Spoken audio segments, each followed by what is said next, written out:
Item की list में से कोई भी मुख्यमंत्री डिलीट नहीं कर सकता। डीबीटी के बाहर लाने की जो लिस्ट है उसमें से बाहर नहीं ला सकता। ऐसा होने के बावजूद 12 मार्च को, माने लोकसभा चुनाव जो है वो 17 मार्च से उसकी आचार संहिता लगने वाली थी, और सारे के सारे पैसे लेने के लिए 12 मार्च को एक जीआर निकलता है, जिसके खिलाफ तभी के जो एग्रीकल्चर कमिश्नर थे उन्होंने 15 मार्च को लिखा है कि ये हम डीबीटी के बाहर नहीं कर सकते, क्योंकि ये चीजें जो है ये शासन नहीं बनाता, शासन के इसके बाहर की चीजें हैं, इसलिए ये डीबीटी थ्रू ही देने चाहिए। इसकी सारी जो डिटेल्स है ये मंत्री को हम बता चुके हैं, ऐसा भी इस पत्र में लिखा है 15 मार्च के पत्र में।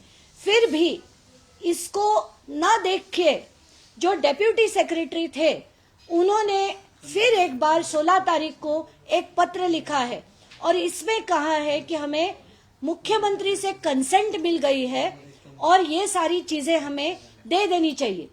तो अब चीजें क्या देखनी आपको जरूरी है कि इसके टेंडर निकले बाद में पैसे पहले दे दिए गए। ऐसा आज तक कभी भी नहीं हुआ कि पैसे रॉ मटेरियल खरीदी करने हैं इसलिए पहले दे दिए गए और उसके बाद टेंडर प्रोसेस शुरू किया गया। आज तक की हिस्ट्री में कभी नहीं हुआ ये, क्योंकि प्रोसेस जो होता है वो पहले एडमिनिस्ट्रेटिव सैंक्शन मिलता है, उसके बाद एडवर्टाइजमेंट निकलती है, फिर वर्क ऑर्डर निकलते हैं, और वर्क ऑर्डर निकलने के बाद वो टेंडरिंग होने के बाद वर्क ऑर्डर निकलती है, L1 को ये ऑर्डर दी जाती है, और फिर उसको अगर एडवांस चाहिए, अगर सरकार को योग्य लगता है तो एडवांस दिया जाता है। यहाँ पूरा का पूरा पैसा माने प्रोडक्ट आएंगे कि नहीं ये भी नहीं पता, पर पूरा पैसा पहले ही दे दिया, और वो 16 तारीख को दिया क्योंकि 17 तारीख से आचार संहिता लग रही थी। अब वो लिया किस लिए है कि वो आचार संहिता के पहले करना है इसलिए लिया, पर उसमें जो रीजन दिया गया है वो रॉ मटेरियल के परचेज के लिए दिया जाए, ऐसे उस लेटर में लिखा है। तो मुझे ऐसे लगता है ये जो पूरा स्कैम है, जैसे हम स्कैम क्या है वो देखते हैं। इसमें 5 चीजें ली गई।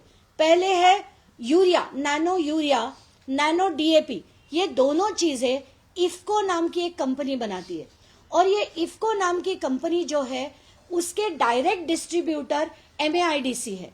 अगर ये डायरेक्ट डिस्ट्रीब्यूटर है तो वहां से लेकर ये आराम से दे सकते थे, पर ऐसा नहीं किया गया। टेंडर कंडीशंस को चेंज करके वो उन्होंने एक डीलर थ्रू MAIDC ने खरीद किया, और जो चीज जैसे आज मैंने ऑनलाइन बताया है कि नैनो यूरिया की अगर आप एक बॉटल लेने जाओ 500 ml की तो वो 92 रुपीस की मिलती है, और ये बॉटल सरकार ने 19.5 लाख बॉटल्स 220 रुपए में लिए। दूसरी नैनो डीएपी, ये जो बॉटल है 500 ml की, ये मिलती है 269 रुपीस में, और ये 269 रुपीस की बॉटल हमारे सरकार ने 19.5 लाख बॉटल्स जो ली है वो पूरे 590 रुपए की ली है। इतना शॉकिंग, इससे ज्यादा शॉकिंग क्या हो सकता है। तीसरी बात, मेटाल्डेहाइड नाम की एक चीज है जिसके 2.5 के से पैलेट्स आते हैं, और ये किस लिए यूज होता है कि खेती में जैसे कॉटन हो, सोयाबीन हो, ऑयल सीड्स हो, इसमें वो जो स्नेल्स होते हैं तो वो स्नेल को किल करने के लिए ये मेटाल्डेहाइड का यूज होता है। और ये मेटाल्डेहाइड जिसका रेट जो पहले हमारे पास वो भी डॉक्यूमेंट है 225 रुपया था, वो छोड़ दीजिए, हम तो आज के ऑनलाइन रेट पे ये एग्रोस्टार नाम की कंपनी से 817 रुपए में मिल रहा है। ये हम आपको, आप खुद भी गूगल करके देख सकते हो, एग्रोस्टार पे जाए और स्नेल किल नाम की जो बॉटल है उसका वो जो पैकेट है उसके डिटेल निकाले, 817 रुपए में आज आपको एक पैकेट मिल रहा है। पर हमारी सरकार ने 1,96,000 ऐसे जो लिए हैं बॉटल्स, वो पैकेट्स, वो पूरे 1275 रुपए में लिए हैं। इससे ज्यादा शॉकिंग क्या हो सकता है। यही नहीं, बैटरी स्प्रेयर जो आते हैं उसके 16 से लेके 20 लीटर तक के ये बैटरी स्प्रेयर उसकी कैपेसिटी होती है।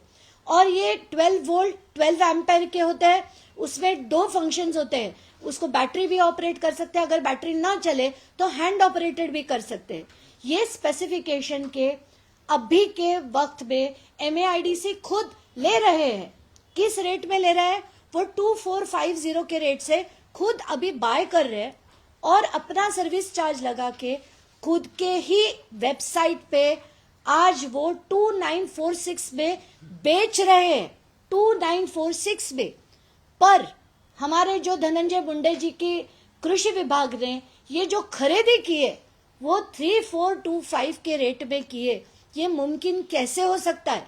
जो MAIDC खुद सेम प्रोडक्ट को अपने वेबसाइट पे 2900 रुपए में बेच रहा है, वो खरीदी जो है वो 3400 में कैसे कर सकता है?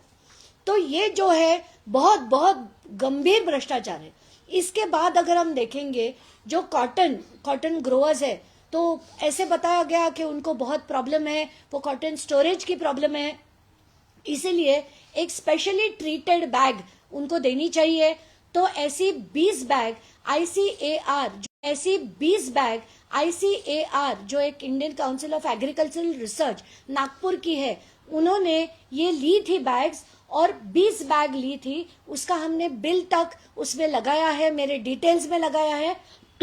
577 रुपए की ये बैग्स ली गई थी और ये बैग्स अगर 1200 के ऊपर धनंजय मुंडे साहब लेते हैं तो इनको क्या कहना चाहिए? ये भ्रष्टाचार नहीं है, this is day light robbery, this is absolute day light robbery. और ये टोटल स्कैम 342 करोड़ का जो टोटल टेंडर था, उसमें से ऑनलाइन रेट के हिसाब से हम कह रहे हैं कि ये स्कैम 50% का था। पर अगर हम बल्क रेट, क्योंकि टेंडर के जो परचेसिंग था बहुत बड़ा परचेसिंग था, इतना बड़ा परचेसिंग अगर कोई करता है तो कंपनी उसमें 10-20% का डिस्काउंट जरूर देती। तो अगर ये डिस्काउंट हम पकड़े तो इसका ये जो स्कैम था, माने किसानों के दिए हुए पैसे जो मोदी सरकार ने कहा था कि ये डायरेक्ट DBT थ्रू देने चाहिए, उसमें 70% का भ्रष्टाचार हुआ है।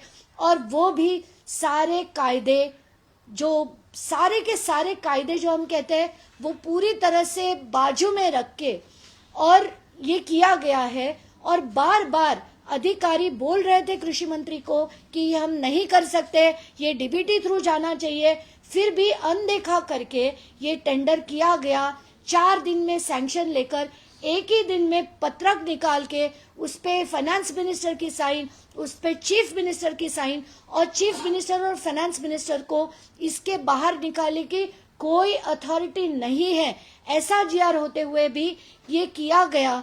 This is absolute open and shut case of corruption. और धनंजय मुंडे किसी भी मंत्री होने के काबिल नहीं है। उनको तुरंत के तुरंत इनका राजीनामा जो है, इस्तीफा जो है, वो ले लेना चाहिए। कितने करोड़ का स्कैम आप बता रहे हैं टोटल, अगर अमाउंट आप बता? ये जो टोटल स्कैम है वो 161 करोड़ का स्कैम है। और जो अभी आप देखने जाएंगे तो कम से कम 50% ये ऑनलाइन रेट से है। अगर हम बल्क रेट कहेंगे, जो मैं बार बार कह रही हूं, क्योंकि ये सारे परचेसेस जो है बल्क परचेस थे, तो ये बल्क परचेस से अगर हम देखने जाएं तो 70% साइफंड ऑफ कंप्लीटली। और ये जितने अधिकारी है, जितने मंत्री है, उन पे सब पे कार्रवाई करके ये मंत्री से पैसे रिकवर होने चाहिए, सरकार के वापस पास आकर फिर ये किसानों को देने चाहिए। ऐसे मेरी मांगणी है, जिसे हम कहते हैं मेरी डिमांड है, और ये तुरंत हो जाना चाहिए। एक शेवटचा आता आपली सुरू असताना मनोज जरांगे पाटील यांची सुद्धा आता प्रेस कॉन्फरन्स सुरू झाली होती आणि त्यांनी असं म्हटलेलं आहे की मी आता धनंजयला सोडणार नाहीये, आता मी त्याच्या मागे लागणार आहे। तर किमान एक जण तरी तुमच्या साथीला धावून आलेला आपल्याला बघायला मिळतंय। नाही, आताच्या घटकेला मनोज जरांगे यांनी प्रेस कॉन्फरन्स घेऊन जर म्हटलं असेल तर त्यांचे आभार। कारण शेतकरी आणि आज जो वर्ग, आपण कुठलाही समाज म्हणू, त्याच्यातला जो शेतकरी वर्ग आहे तो का मागे आहे? कारण त्यांचे सगळे जे कृषी मंत्री आहेत अशा मोठ्या प्रमाणावर जर भ्रष्टाचार करत असतील तर शेतकऱ्यांकडे पैसा येणार कुठून? त्यांना सरकारने दिलेल्या ज्या योजना आहेत त्या त्यांच्यापर्यंत जर पोहोचत नसतील तर खरंच दुर्दैव आहे महाराष्ट्राचं आणि अशा मंत्र्याला कुठलंही मंत्रीपद दिलं गेलं नाही पाहिजे. आणि मी धन्यवाद मानते मनोज जरांगेंचे आणि जे जे व्यक्ती करतील. आज जर हे भगवानगडावर देखील ऐकत असतील आणि त्यांनी देखील प्रतिक्रिया दिली तर मला अति आनंद होईल. कारण हा समाज नाहीये, कुठला वर्ग नाहीये, कुठला धर्म नाहीये. ही सगळी जी लूट आहे ती सगळे सरसकट करताना आपल्याला दिसत आहे. धनंजय मुंडे, मनोज जरांगे पाटील यांनी धनंजय मुंडे यांचा घोटाळेबाज त्यासोबतच लफडेबाज असा सुद्धा उल्लेख केलेला आहे. कसं बघतो? मी त्यांना भ्रष्टाचारी आणि गुन्हेगार मानेन. कारण वाल्मिक कराड सारखी माणसं जर पोसून मोठी केली, त्यांचे जे गुंड आहेत, त्यांची 333 गँग आहे, सुदर्शन घुलेंसारखी जी 25-25 गाड्या घेऊन जे मिरवतात, मला असं वाटतं हे सगळं बंद करण्यासाठी आपल्याला पदोपदी कारवाई करायला हवी. आणि त्याचीच मागणी मी पुन्हा पुन्हा करते की हे सगळं जे आहे ना, या गुन्हेगारांना मोठं कोण करतं? हे राजकारणी करतात. कशासाठी करतात? दहशत पसरवण्यासाठी. म्हणजे त्यांना मंत्री बनता येईल आणि मग देशाची अशी जी लूट चालली आहे, शेतकऱ्यांची लूट चालली आहे, सगळ्याच समाज घटकांची. कारण हा पैसा जो आहे तो आपल्या कराचा आहे, आपल्या कष्टाचा आहे, आपल्या पगारात कापला जातो हा पैसा. आणि आपण तो कशाला देतो?